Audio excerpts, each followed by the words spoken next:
All right, and the season is officially here. Avalanche hockey begins tonight. Kyle and I are going to discuss how we feel the season will go for the Avs. They're not done dealing.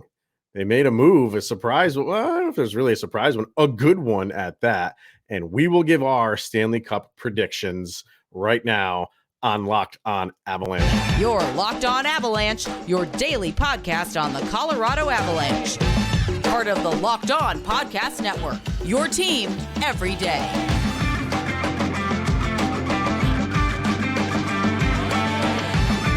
All right, everybody. Hockey season is finally back in full force. And thank you for tuning into the Locked On Avalanche podcast, part of the Locked On Podcast Network, your team every day. And thank you for making this your first listen of the day. That is always appreciated. I am your host, Chris Maselli. With me, as always, Mr. Shaggy Von Doom, Kyle Sullivan. Make sure to follow us on our social media outlets, LOPN_Avalanche on Twitter, X, Locked On Avalanche on Instagram. Questions, comments, concerns, and opinions, lockedonavalanche@gmail.com. And follow us on our YouTube channel over on YouTube. Hit subscribe, get notified when a new show goes live. Definitely subscribe to our subtext as well. Link to that is in the show notes below. And when you do, you chat with Kyle and I one-on-one and have your comments read on the air, like we will get to a little bit later when we predict what we feel like the Avalanche will do in the Central. I have to do this first too, Kyle, because my daughter made me, she said, make sure you show this to Kyle. So this is her Avalanche bear. If you're watching on YouTube, she said, make sure you show that to Kyle before we get the show going. She said she's going to watch to make sure I showed you this. So there you go. Absolutely love it. All right, sir. Let's start. If you're looking at a rundown, we'll get to our Stanley Cup predictions a little bit later. But we're going to start with another move, two moves that the Avalanche made. In some depth here that they're getting in goalie. For goal, they claimed off the waiver wire. This is coming from Arizona, Ivan Prosvetov, and I don't know if you want. Well, we'll throw them out there and talk about them individually. And then the other one, which I think is the bigger one and better one, if you ask me, Caleb Jones goes from Carolina to the Avalanche for Cal Burke.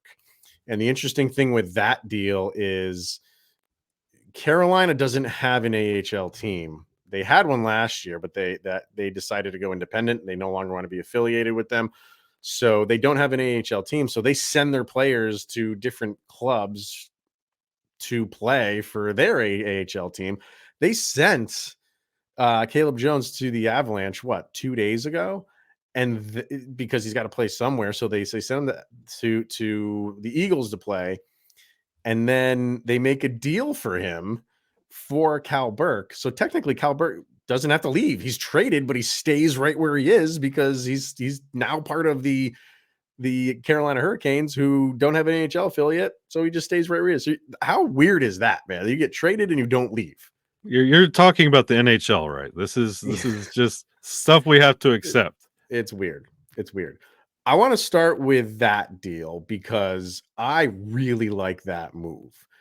And if you ask me, I think Caleb Jones is going to be your everyday star. I want to think that. I just don't feel like Jack Johnson is going to hold up over the course of a season.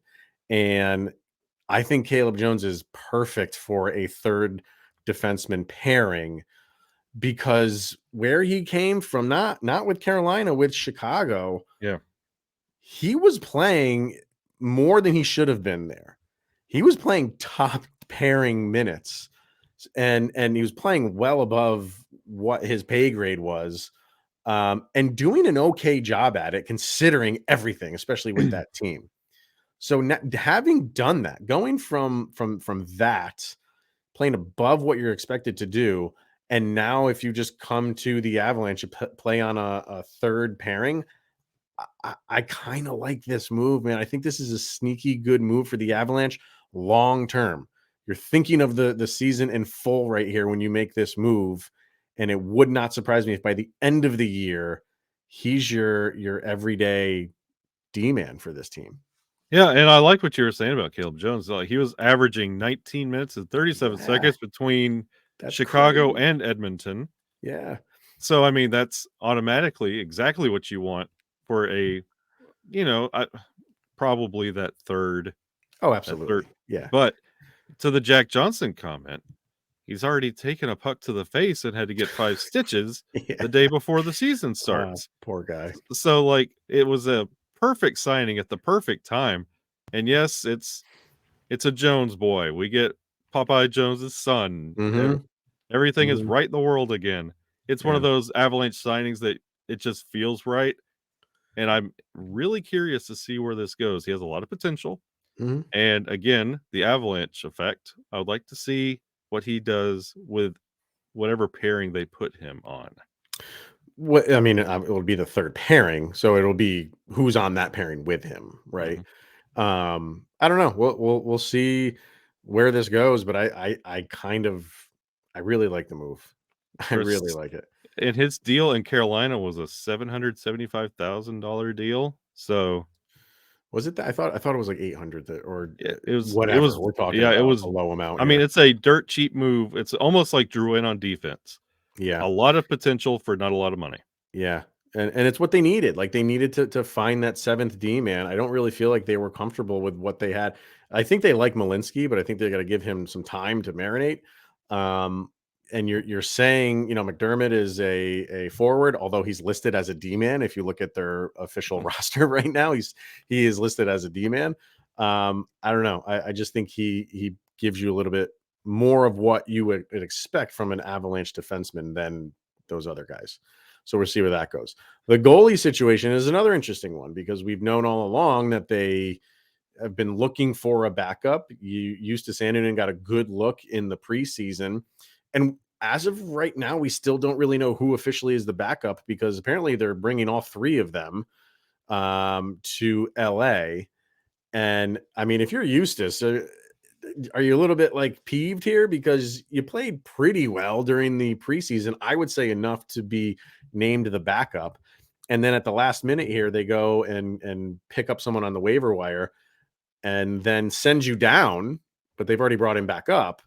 So if you're Eustace Annunen, you got to be like, man, my head is spinning right now. But I don't know what to make of Ivan Prosvetov because he hasn't played a ton. And when he has, it hasn't been really that impressive. No, it's honestly, this Prosvetov move feels almost like Keith Kincaid last year. It was a signing Just that like happened and you yeah. never saw him. Yeah. I feel like this is one of those, like you were talking about Sam Oliski needing some marinating. That's always been the story around Eustace. He's always 1 or 2 years away every year.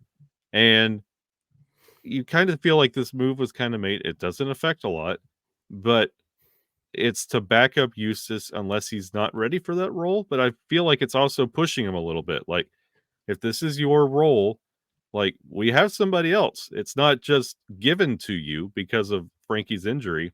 And what does this mean for Frankie? I was just going to bring that up. I It's, think this means that this is going to be longer than we anticipated for him, whatever his injury is. Definitely.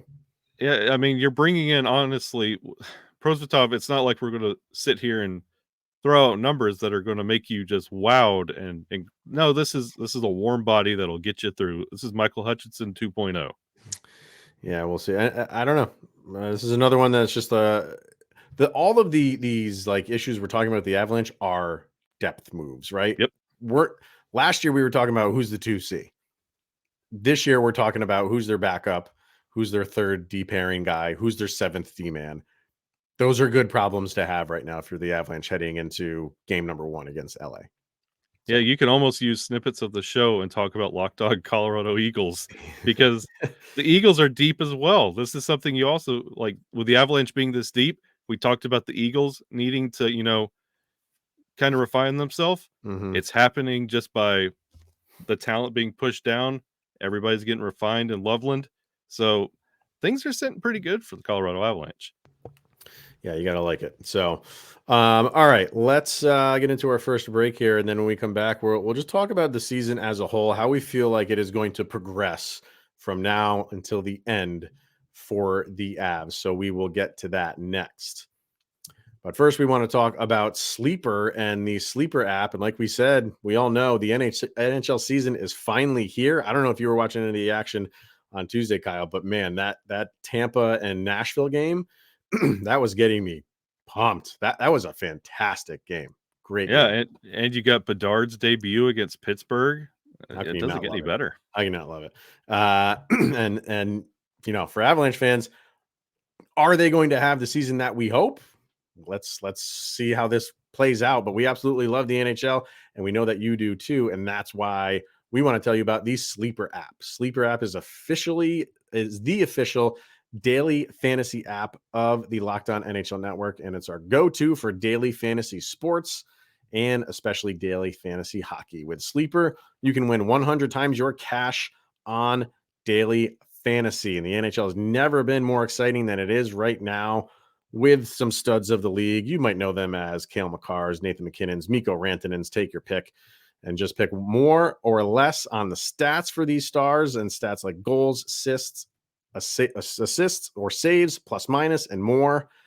And then you can get 100 times your payout on Sleeper. So start paying attention and get your picks right, and you could win big. Use the promo code Locked On NHL, and you'll get up to a $100 match on your first deposit. Terms and conditions apply. That's Locked On NHL as the promo code. And you can see the Sleepers terms of use for details. Definitely go check them out. And the show is also sponsored by BetterHelp. And do you ever feel like your brain is getting in its own way? Like you know what you should do, what's good for you, but you just can't do it? Therapy helps you figure out what's holding you back so you can work for yourself instead of against yourself. If you're thinking of starting therapy, give BetterHelp a try. It's entirely online, designed to be convenient, flexible, and suited to your schedule. Just fill out a brief questionnaire to get matched with a licensed therapist, and you can switch therapists at any time for no additional charge. Make your brain your friend with BetterHelp. So visit betterhelp.com/lockedonnhl to get 10% off your first month. That's BetterHelp, HELP.com/lockedonnhl. All right. Before we get into the season kind of rundown that we think is going to go, I know we've talked about this many times in the past, Kyle, but I have to bring it up again. The scheduling for the NHL is atrocious. You have a triple header, which is great on your opening night, and I can't believe I'm about to defend the Vegas Golden Knights here. Everydayers know that this could be sacred. What is going on? Do not adjust your radio. Why are you having the defending Stanley Cup champions who are going to have this presentation? The Stanley Cup is back in their building. They're going to raise a banner. Why are you putting that on at 10:30 at night for the East Coast? That is half the country who is not going to watch that. And that is something that are you watching a game while we're doing this? No, I was swapping screens to pull up the schedule itself. I just don't you're cutting off half the country of watching that. Like I was saying, that's something that just the casual sports fan would want to see. And everybody in the East Coast is probably not going to watch that unless you are a diehard Vegas fan on the East Coast. You're getting cut off from that. Why not? If you're going to have a triple header, put them at the first time slot, or better yet, do what the NFL does. One game. They start their season on Thursday with the defending Super Bowl champion. Put them on their own time slot. Nobody else plays that day. Everybody focuses in on that, and then you can go have your triple header the next day. What are we doing here, man? Yeah, and that's what I was pulling up here before everything decided to start playing at once. It's the NHL. Like, I love the sport. It's the greatest. It's why I'm here. But why are we dropping the puck on a Tuesday night? Like, you have like the New Jersey Devils and Red Wings don't play until Thursday. The Avalanche play tonight. Why is everything so scattered? Like, we're talking about that frozen frenzy in all 16 games, all 32 teams. It's such a big deal. If you're not going to do the one game, like, make that Bedard's debut against in the banner raising game.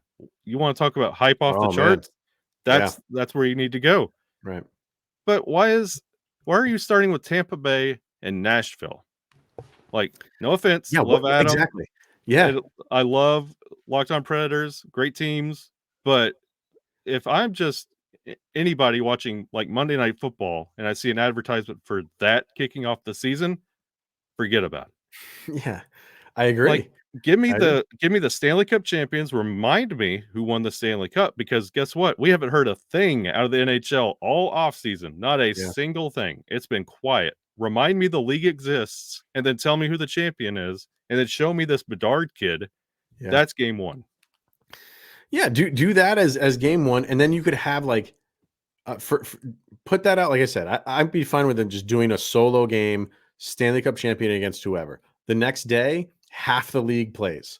The day after that, the other half the league plays, and then off you go. Because you don't want them all playing the second day, because then you're gonna have a lot of teams either doing back-to-backs or no games at all on the third day, technically, which you don't want that, which they did last year. Remember that? Remember like they had like a handful of games, and then it was like the first Saturday and there was nothing. Yep. It's like, well, okay, I guess we have no games and it's the start of the season. It's just it continues to perplex me, and here we go again. Yeah, and the Avs last year, it was game one, and then they had a back-to-back, and it was nothing. It was just it's the NHL doesn't know what they're doing with like controlling the hype and building the hype and putting out the stories. Like, nobody's going to stay up to see the Stanley Cup champions unless you're in Vegas. And the Bedard thing, it's kind of run its course in the first period.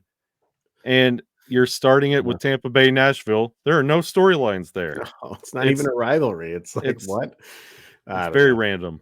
Well, away we go, I guess, with the NHL season. And let's talk about the Avs specifically. And you know, there's a flow to a season, right? And over the past couple of years for the Avalanche, it seems to be injuries, and they start to pick things up after the calendar changes to a new year. Do you think we'll have that again? Is that just the MO of the Avalanche? Let's not really go to the injury thing. We've talked about the injury thing like so much. We know it's a thing for the Avs, but just assuming like you're relatively healthy, have these like dings here and there, that's going to happen over the course of a season. But just in terms of like where they are in the standings as the year goes on, do they do what they've done the past couple of years where it's they start to pick it up in January, February?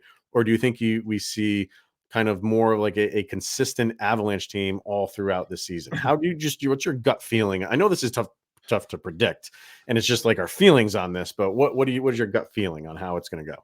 I mean, okay, I have this weird feeling, and this was brought up yesterday in the comment section of YouTube. And yes, by the way, that is me that is popping in there. So hello, everyone in there.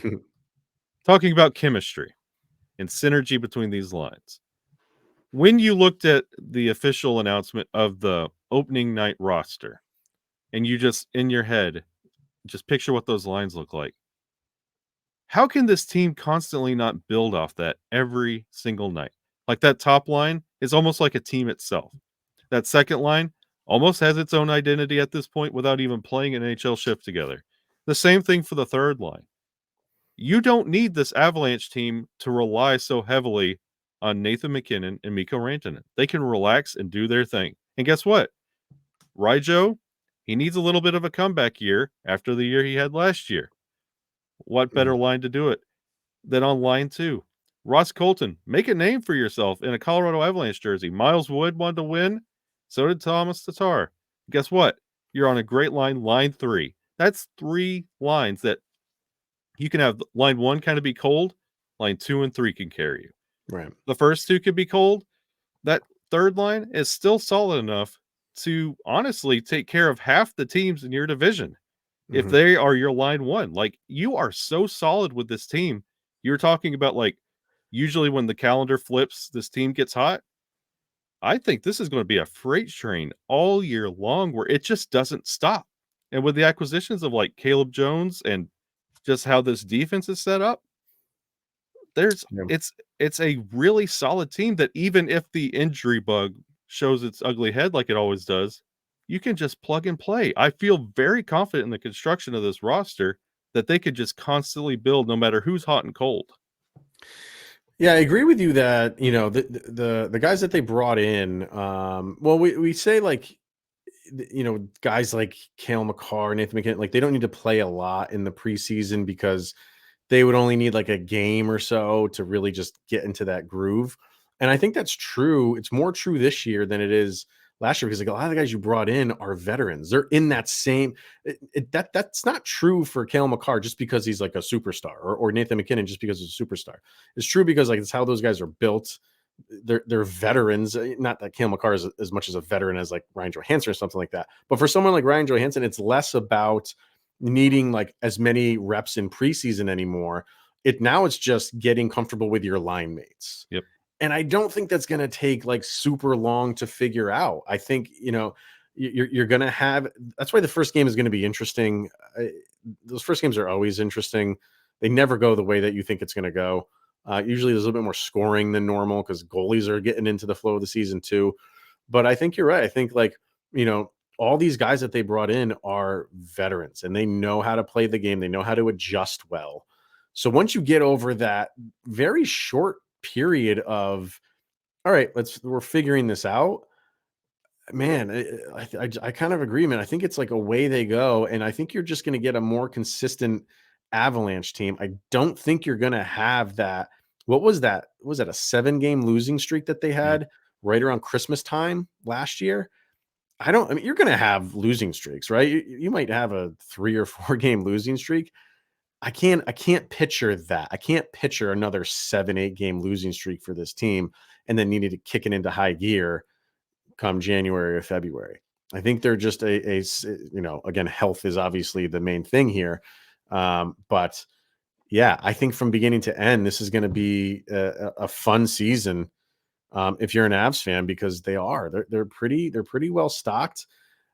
I think it's like true with any team. If you have a lot of injuries, you're dipping into, prospects and things like that. You don't want to do that. You don't want to make a habit of that. The Avs did that last year. And you don't want that. You don't want a repeat of that. Right. I asked our people over on Subtext, what do you think of the Avs in terms of standings?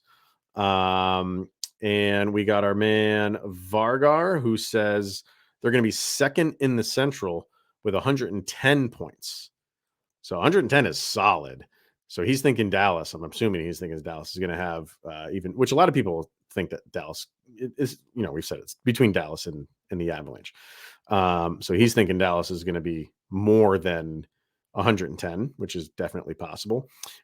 Easton also agrees with Vargar, saying 110 points, second in the division by a game. I think they are. I think they are going to be extremely motivated to compete and win as many as they can.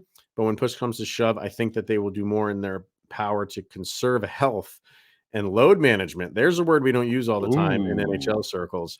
At the end of the season to get into the playoffs even more healthy and angry for not getting a true title defense. Load management, that's a bad phrase in NHL circles.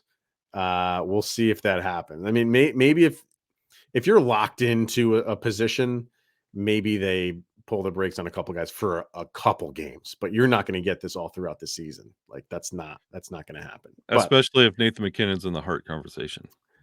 Right. Yep. And then Tanya, she says 107 points in first place. There you go, Tanya. So she thinks Dallas might falter a little bit, and 107 is all it's going to take to win the division. We will get to our Stanley Cup predictions, and we are going to do that next, sir. So stay tuned for that.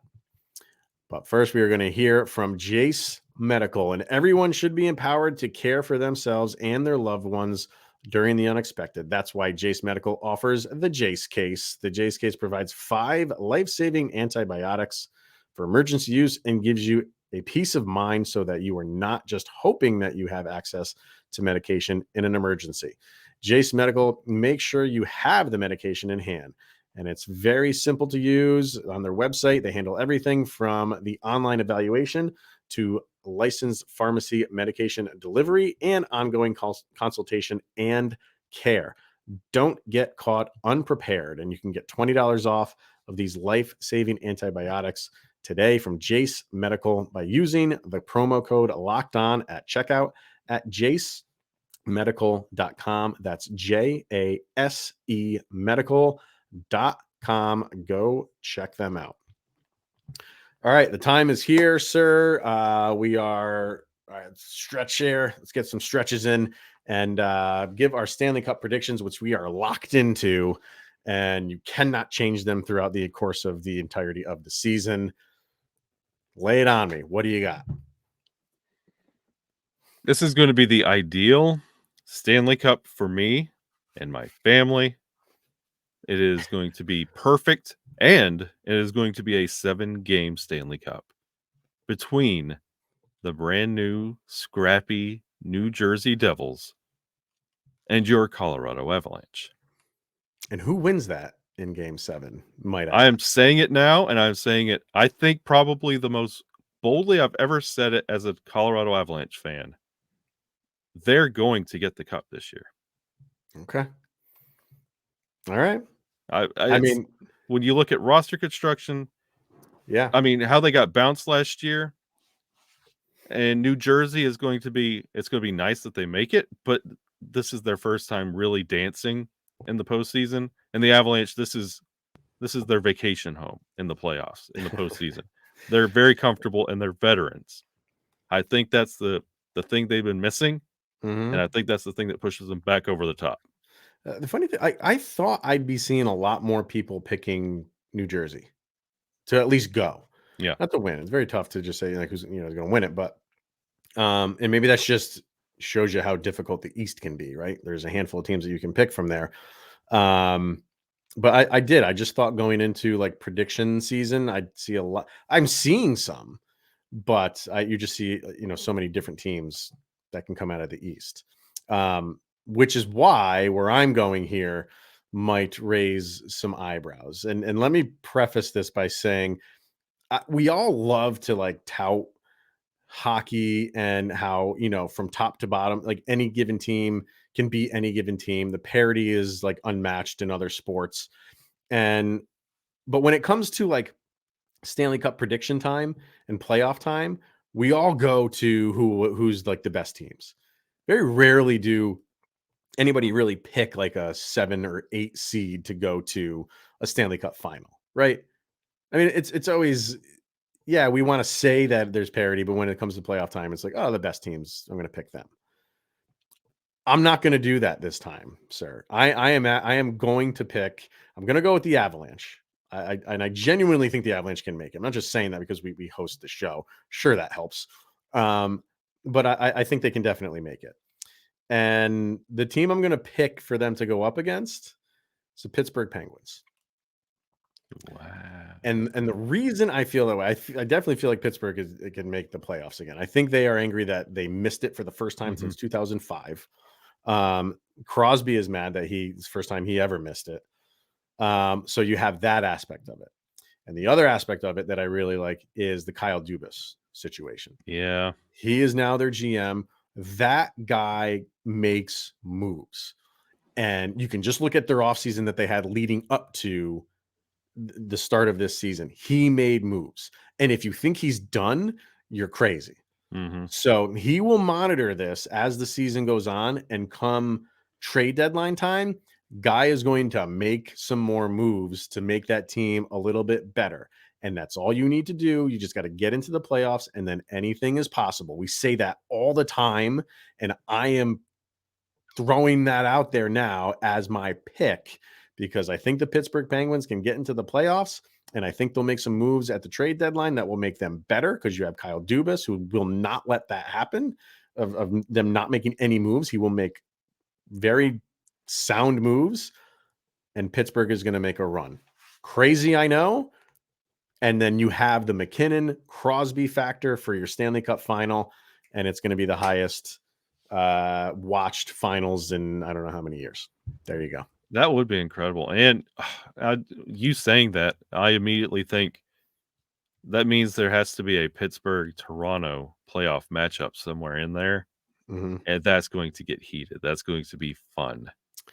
Yeah. And Well, I mean, it's a playoffs. It's always fun. And you know what else I'm going to say about all of this is because you said 7 games. I will never again pick any series to go anything less than 7 games because the Seattle one when we did the crossover with Seattle Kraken, I picked Avalanche in 5. That was dumb. And I will every single pick I ever do from here on out is going to be a 7-game series just because I'm not playing that game anymore. All right. Throw your Stanley Cup prediction in the comments section. If you think I'm crazy, please fire away at that too. But hey, look at what Florida did last year. Look at what they did. So anything is possible. All right. That's going to wrap it up, everybody. We will be back tomorrow and we will be talking game 1 of the Colorado Avalanche hockey season. Hopefully it's following a win. You want to get off on that victory note. So make sure to tune in tomorrow and definitely sign up for our subtext too, because we're going to be getting predictions and stuff like that from our friends over there. All right, everyone, that's going to wrap it up. Thank you for tuning in, making it your first listen of the day. That is always appreciated. He is Mr. Shaggy Von Doom, Kyle Sullivan. I am Chris Maselli. This is the Locked On Avalanche podcast. Enjoy the game, and we'll see you tomorrow.